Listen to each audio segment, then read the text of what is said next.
purpose or plan, when trying his servant and molding a man, give thanks to the Lord, though your testing seems long.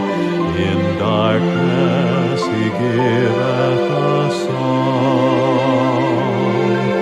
Oh, rejoice in the Lord, he makes no mistake. He knoweth the end of each path that I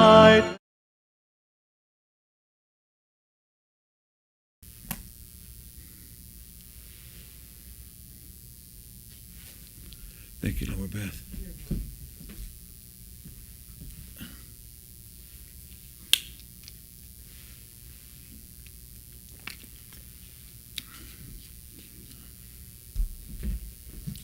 I've been kind of down today because my buddy, I thought he was getting better. And he went on to be with the Lord anyway.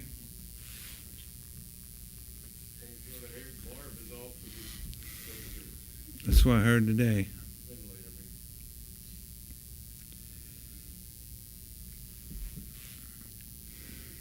But see, they had Mike off of it too. And they sent him home.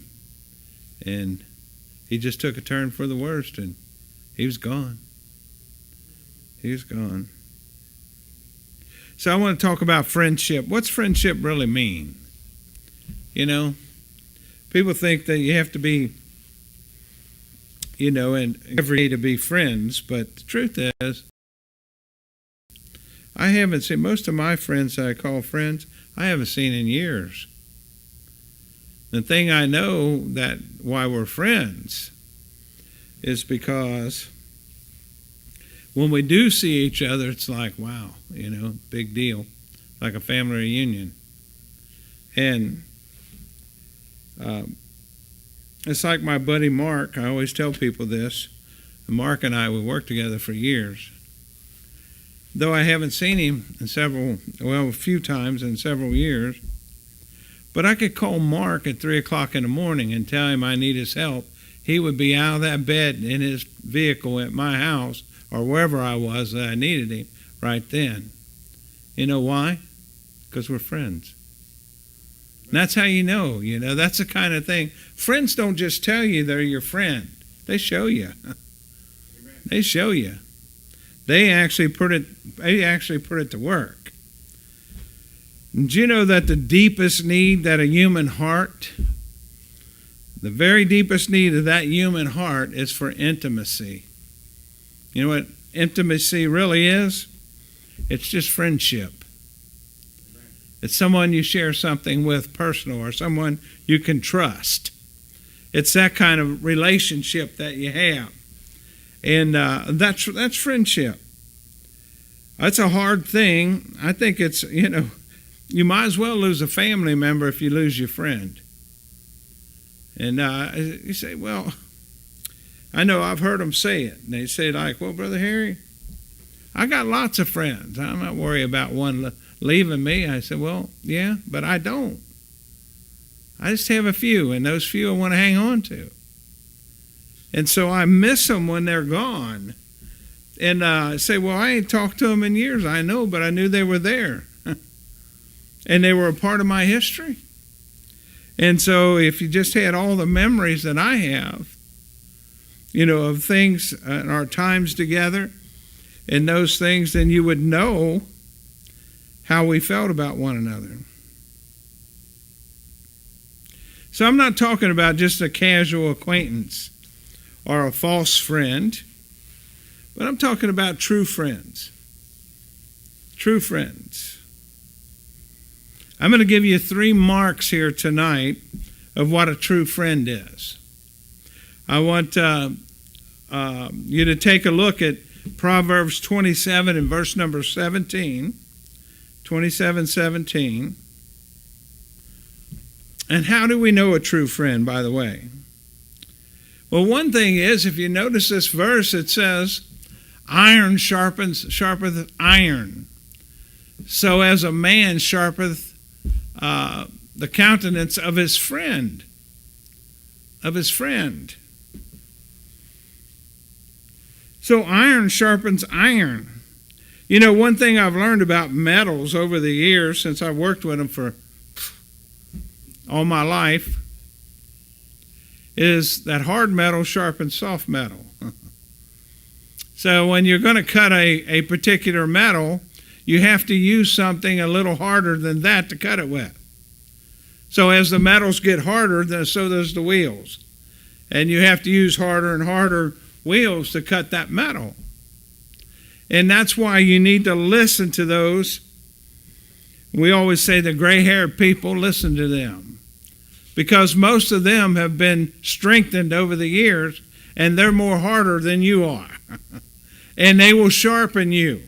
You may not realize it, and most children think when about time they turn 15, they know everything, you know, and the parents are so nutty, they know nothing. They're dumber than, I don't know what to say, but they ain't got a clue as what your teenager thinks about you. But the truth is they haven't been through anything you've been through yet. They know very little what you know. And they still have a lot of sharpening to do. And you'll find then that the harder the steel, the harder the substance is that you have to cut with. And so a lot of the cutting that I did was done with a diamond wheel. You know, diamond is just carbon. And carbon's what metal's made out of. You see, it all starts with the same process. And you get an old lump of coal and you put enough pressure on it, and that lump of coal becomes a diamond one day. And as it's the pressure of the earth sets upon that thing, and now you know they make diamonds overnight in the laboratory by applying pressure to it. And so a lot of our wheels, you wonder how you could buy a diamond wheel so cheap. Well, it's because they're not the same diamonds you have to wait millions of years for. They're the ones they made overnight in a laboratory. So these are man-made diamonds. But you have to use the hardest substance to cut the hardest steel. And so if you're cutting carbide steel, which I worked with a lot of, you had to use diamond wheels to cut that carbide. You could cut other metals, a lot of metals with the carbide. But when you cut the carbide, you had to use the toughest. And of course, diamond's the toughest substance that I know of.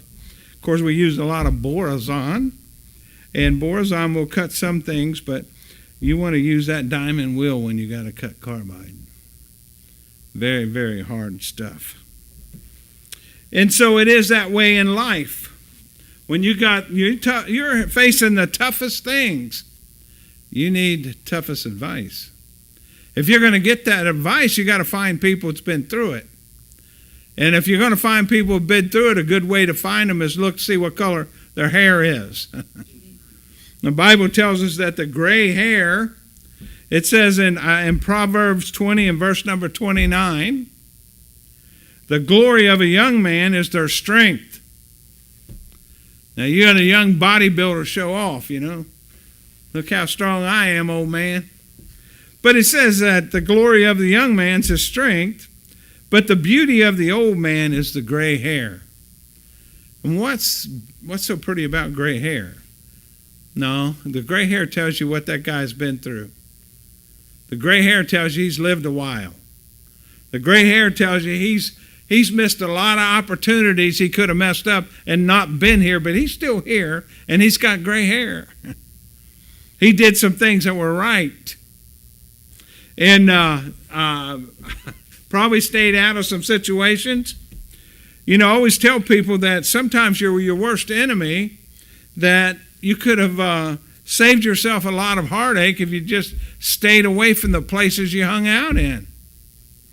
And that's a lot of people's troubles. You know, you see on the late night news that this guy was shot here, or this guy was knifed here, or this happened here. And you think to yourself, why didn't they just stay out of places like that? You know, they'd still be alive. And that's just wisdom. Wisdom tells you that troubles are more likely to break out in this place where they're drinking and there's a lot of wild, crazy people there. Stay away from it. And so that's what friends do for one another. Friends, they warn one another. People, sometimes they get mad at the preacher. They think that preacher's too hard. He's too mean. He's just trying to run people off or so forth. But the preacher's just your friend. He's only giving you stuff that's going to help you. You may not like it. It may be hitting home, and you may think, take it personal. But I'm telling you, the preachers never went out to run anybody off. It's too hard to get them in. His job's not to run people off, but his job is to build people, strengthen people, sharpen people. And I'm going to tell you something. Most of the time, those old pastors, they're hard steel. They've been through it. They know what's going on in the world. They stay informed. I told my wife the other day, I said, I realize the most informed people in the world are pastors. You say, why is that? It's because they study every day. If there's anything going on, they go get into it and dive into it and immediately start digging this stuff out to find out what's going on. And they're always, no matter what the subject is, they get as much material on that subject that's possible because they want to inform their people in the right direction. We don't just take one side or one voice. We have to weigh it all. We have to give it all, both sides, equally. And what we think, according to the biblical stand, what we think's good for you, not good for you. And that's the kind of stand we have to take. So true friendship will put an edge on your life, people. A very sharp edge. False friends, they dull your life. False friends make you miserable. False friends give you the wrong advice all the time. And you're wasting your time and you'll wind up in trouble by going to the wrong people when you need some advice. They will blunt your influence and drag you down. So a true friend's important. Sometimes your true friend might put his arm around you and say, hey, you might want to listen to this. And you might not like what he said. And it may offend you. But weigh it. Listen to it. See what he's saying.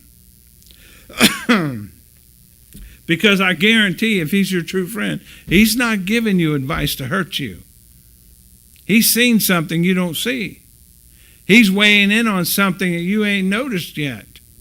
And he's trying to save you from a hard road down the road and what might be dangerous for you somewhere. Anybody who makes it easier for you to do wrong is not your true friend. There are people that just go along with it and say, oh, that's fine. No, don't worry about that. Shoot, man, that's not going to hurt you, just a little of that. That's not going to hurt you. You don't want to listen to that stuff. A true friend won't do that. A true friend will tell you up front. They'll be honest with you. They'll weigh in on certain things maybe they shouldn't have weighed in on or you thought they shouldn't, but they're your friend, so they're going to. They want to give you that advice. They want to help you down that road. And sometimes a true friend may start off easy with you just to lower the boom on you later on.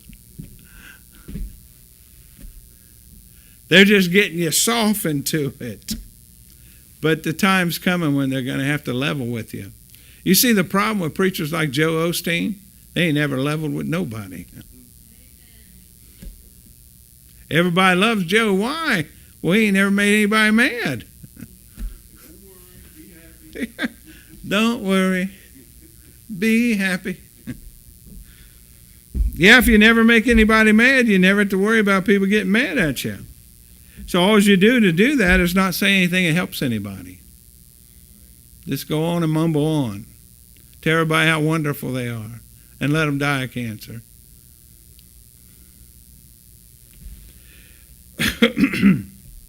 What if you went to the doctor and the doctor told you every time you went how wonderful and healthy you were? Never, ever told you what was wrong with you. He just wanted to be your friend, just wanted to make sure you kept coming and, whatever possible he wanted out of you. But he never told you anything about your sicknesses. My doctor lowers the boom on me every time I go, and I know, sometimes I leave there a little disgusted. And especially I hate to tell him anything, because as soon as I do, he said, we need to set you up for a test for this, and we'll see, here, I'll write you a prescription for the lab, get this done. Come on, doc, I don't need all that. I was just hoping you could say, well, that's just a little stomach pain. But you're almost afraid to tell him, but he's going to tell you the truth. And he does, and he gets on me all the time. And so that's why I respect him, and I appreciate his opinion on everything. He told me one time, he said, Harry, don't you know anything about your anatomy? I said, Doc. I said, listen, I come to you when I want to know something about my anatomy. I said, if you want to know something about theology, come to me. That's my field. And I said, I'll help you there if you'll help me here. Well, he agreed. And so we got our, Q's and I's, whatever that is, straightened out. So you're going to find then true friends. And the one true test of any friendship is asking yourself, am I a better person for having known this person?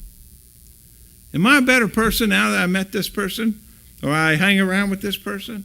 If you're not a better person than you were when you started hanging around with them, maybe you ought to think your friends through. They're supposed to sharpen you. That's what the book says. A friend sharpens his friend. Okay, let's look at this. A true friend, he sticks. True friend sticks. A true friend is steadfast, the Bible says. Look at Proverbs 17:17. It tells you, a friend loveth at all times, and a brother is born for adversity. And of course, adversity just simply means trouble, tribulations, all those afflictions, all those things. So we find that a true friend, he loves you at all times. It makes no difference what kind of troubles or tribulations or afflictions you might be going through. You think, well, I can't tell my preacher about this, he'll hate me. You can tell your preacher anything because you're his friend, he ain't going to hate you. He's going to give you good advice. That's what he's going to do. He's not going to criticize you. He's not going to make fun of you. He's just going to try to help you in the situation you're in. That's what he does. A friend loveth at all time, the Bible tells us, and that a brother is born of adversity. So we're going to find that when we came into this world, we were born in this world in troubles. And trouble's going to follow us all our life, and we're always going to need somebody. And that's why God matched them up when he sent them out 2 by 2. In case one falls in the ditch, he's got somebody to do what? Pull him out.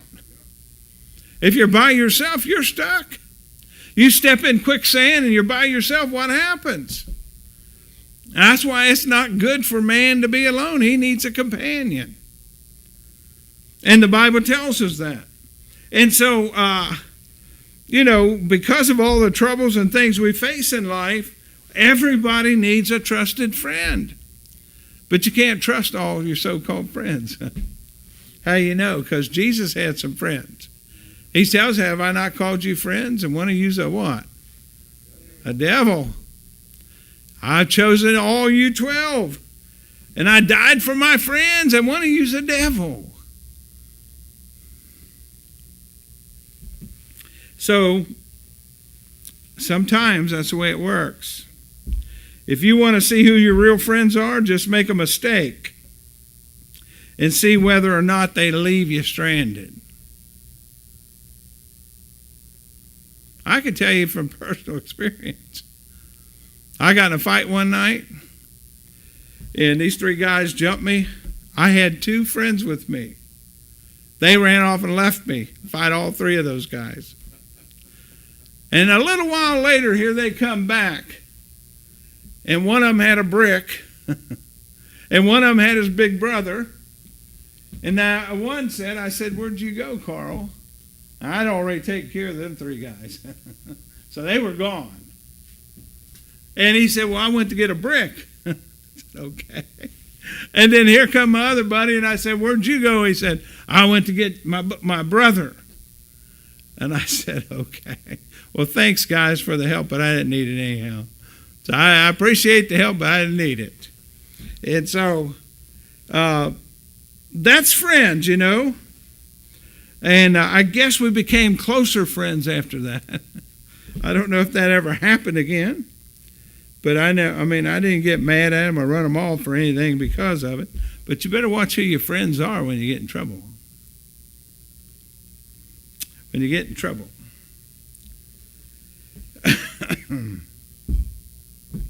Life's like a ship. Some people get on and off board very easily.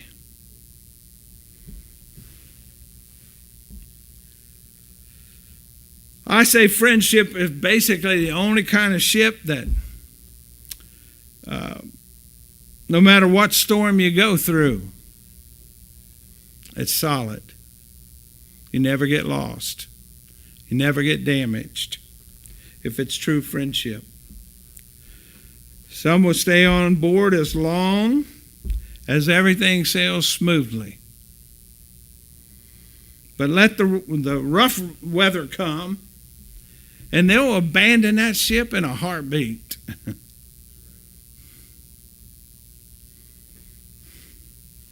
But true friends don't do that. When you got a true friend, he's going to ride it through with you. And they will. They'll stick it out no matter what it is. You can tell your true friend anything you want, and he's going to stick it with you. Well, you ain't going to believe this, but this happened. What? Man, how'd you get yourself in that mess? What are we going to do to get you out of this? He's going to try to get you out of it. He's not leaving you. You're his friend.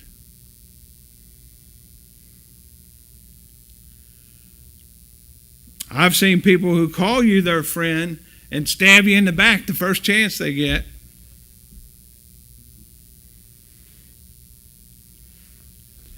But there are true friends. They'll take the knife in the back for you.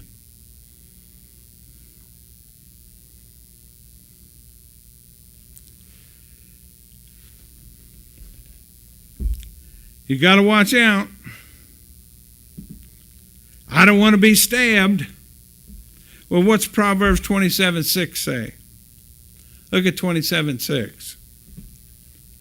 Maybe I can read it from here.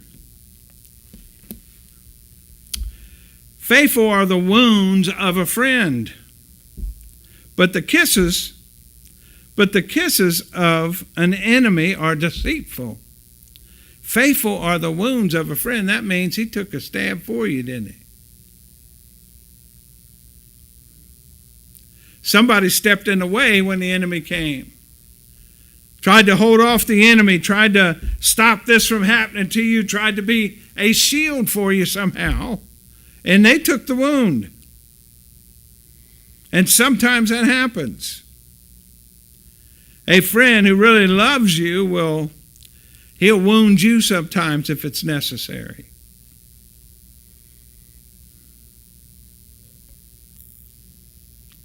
And he'll flash the lights when it's time to quit. A true friend will. He's going to let you keep going.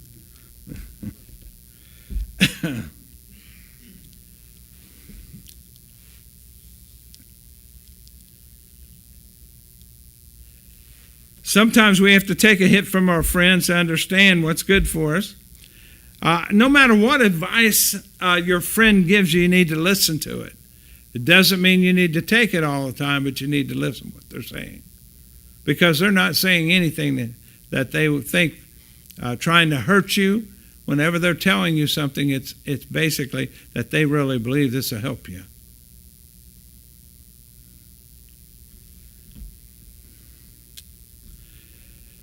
I think too many times we find hypocrisy involved. That is, he will tell you the truth. Your real friend will. He won't be a hypocrite about it. He won't smother you in kisses. Matter of fact, he'll give you surgery when you need it. Try to remove that spot. Flattery is not a true friend.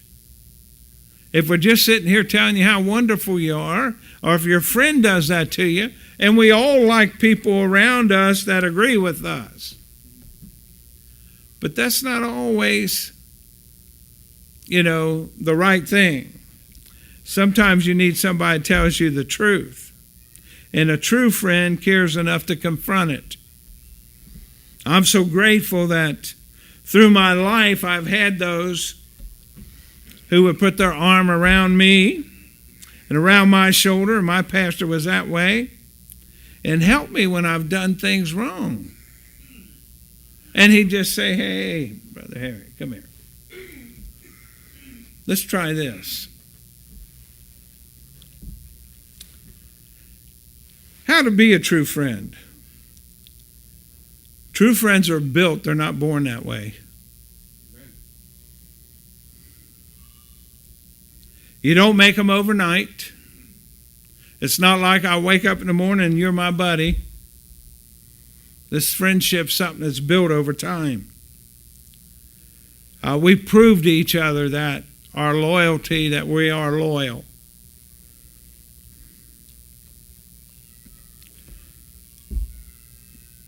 Friendships are not toadstools, but they're oak trees. Jesus said, to love one another as I have loved you. John 15:12. Love one another as I have loved you. Now that principle of loving one another, I guess it's those two commandments. Love the Lord thy God with everything, and then love your brother as yourself. If you could remember that this is what I would want them to do to me in the same situation, you'll always treat people right. And the Bible tells us to treat one another as you would have them treat you.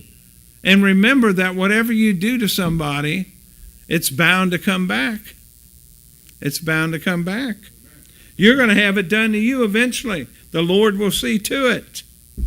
So if you want to cheat somebody, sell somebody that's not what you said it was, those kind of things, expect in the future you got something coming. It's not what it was supposed to be.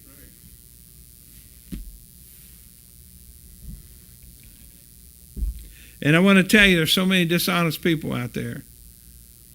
If you've ever bought anything off the marketplace, or you got to really be careful what you're buying, because they're really dishonest. But they're not your friends. Friends are loyal, and they would never do that to you. If you practice these, it'll make you a great friend to someone. We also have to accept, the Bible says in Ephesians 1 in verse number 6, that God has made us accepted in the beloved. We all want people to accept us. God said we're accepted in Him. We need to accept people too. And you'll find that some people, they may be hard to accept, but once you get to know them, once they prove their loyalty, when you see things going between each other, you'll find that loyalty sometimes will shine. You'll find that might be the best trusted friend you ever had. Remember what he said in John 15 and verse number 16. It says, he said, "You have not chosen me, but I have chosen you and ordained you." Amen. You see, Jesus did not accept his disciples because they were perfect, but because they needed him. These disciples needed him. I don't think the disciples had any idea what was coming down. And Jesus came looking for them. They didn't come looking for him.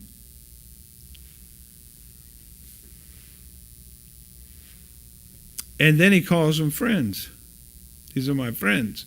Do you know what they wound up doing for him? Every one of them. They died for him.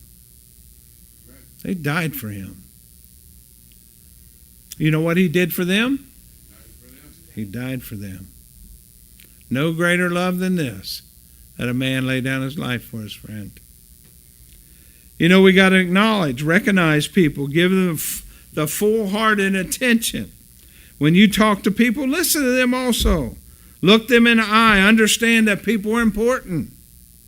That's the kind of thing friends do.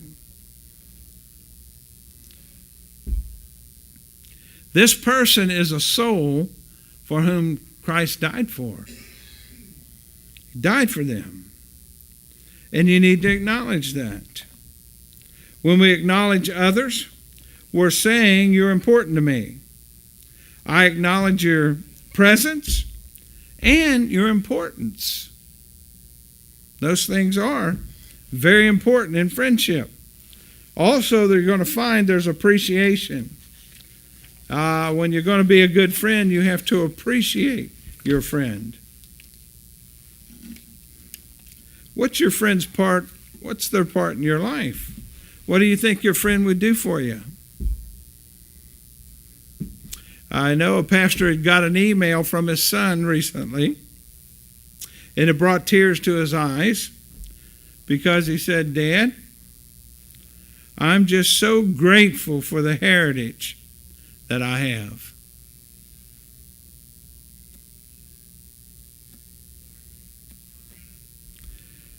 He said this when he answered him back, "Thank you."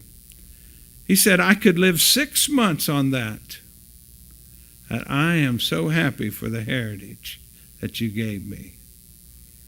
And I don't think, a lot of times maybe children don't appreciate until they're older what their parents did for them. I know they don't realize the sacrifice and all it cost them and all they did to get them there. And I imagine this pastor, and by listening to him talk, he said, it didn't take him but a few minutes to write this letter or this message, but it meant so much to me.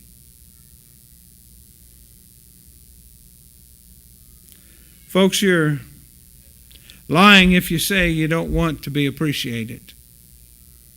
I know you do. Everybody does. Especially when I was at work, I hated it when they just overlooked you and somebody else got all the credit. You did all the work.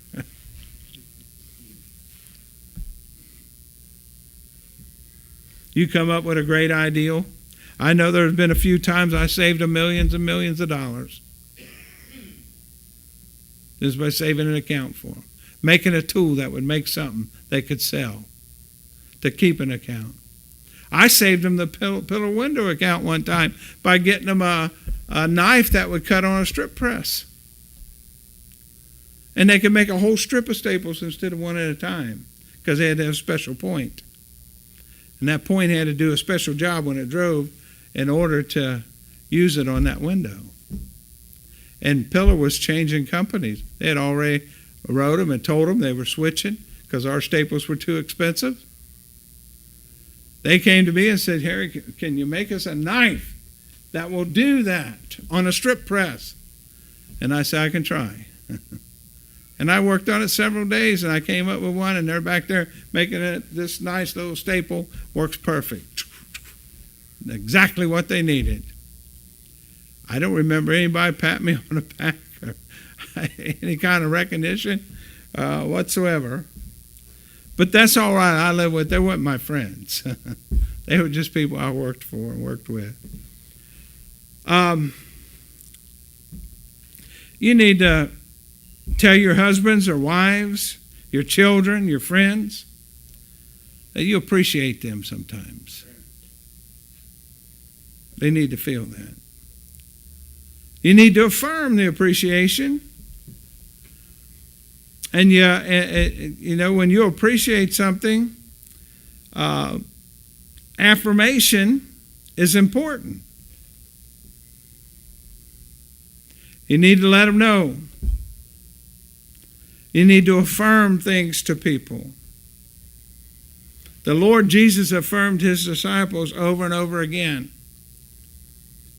It doesn't mean that you approve of everything a person does when you affirm them, but the Bible is full of affirmations all the way through where they encouraged and challenged and affirmed something someone else had done as something that was good. And yet this knowledge acknowledges the fact that we're all sinners and we all fail in some way. But in other ways, we're all important to God. Sure, we'll fail him, but God's got a purpose for you. I guarantee you, you would not be here if he didn't have a reason for you. There's a reason he needs you for something. You can go onto YouTube and you can watch my brother, my friend Mike Vaught's videos where he play guitar and sing gospel songs. Just go look up Mike Vaught. I was listening to his video when he died.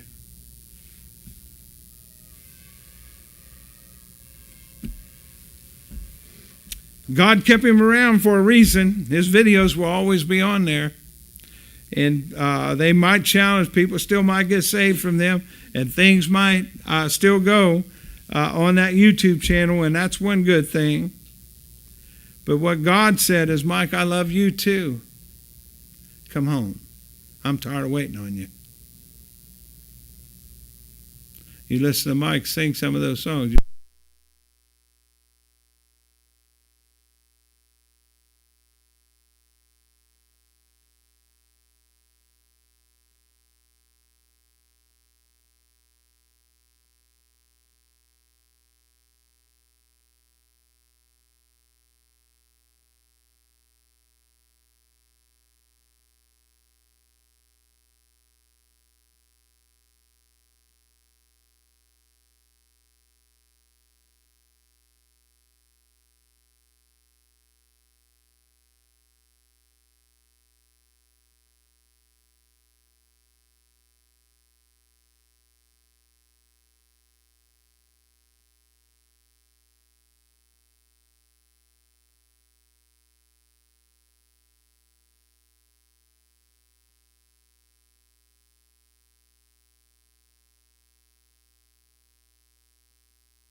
never moves without purpose or plan. When trying his servant and molding a man, give thanks to the Lord, though your testing seems long. In darkness he giveth a song. Oh, rejoice in the Lord, he makes no mistake. He knoweth the end of each path that I take. For when I am tried and purified, I shall come forth as gold.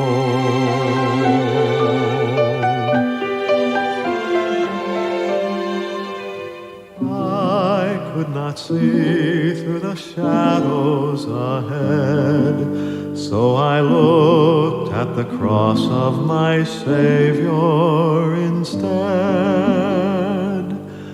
I bowed to the will of the Master that day.